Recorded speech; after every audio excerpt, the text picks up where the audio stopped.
Hi குட்டீஸ். இன்னைக்கு நாம ஒரு காட்டில் வாழும் யானை மற்றும் சிங்கத்தை பற்றி பார்ப்போமா? ஒரு அடர்ந்த காட்டில் யானையும் சிங்கமும் வாழ்ந்து வந்தன. அவை இரண்டும் தான் இந்த காட்டின் ராஜாக்களாக எண்ணிக்கொண்டன. எனவே அவை இடையே அடிக்கடி சண்டை நடந்தது. ஒரு நாள் அவை இரண்டும் சந்தித்து பேச்சுவார்த்தை நடத்தின. யானை சொன்னது, நான் மிகவும் உருவத்தில் பெரியவன், சக்தி வாய்ந்தவன்.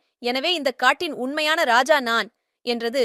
உடனே சிங்கம், நான் ஒரு வீரமிகு போராளி. எனவே எனக்குத்தான் இந்த காட்டில் முதன்மை உரிமை உள்ளது என்றது. இருவரும் ஒரு நல்ல முடிவுக்கு வரவில்லை.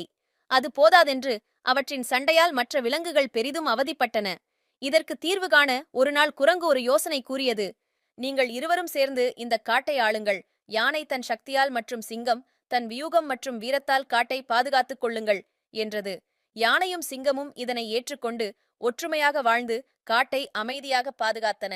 இந்த கதையின் நீதி, ஒற்றுமைதான் நமக்கு உண்மையான வலிமை. என்ன குட்டீஸ், இந்த கதை உங்களுக்கு பிடிச்சிருக்கா? நாளைக்கு நாம வேறு ஒரு புதிய கதையோடு சந்திக்கலாமா?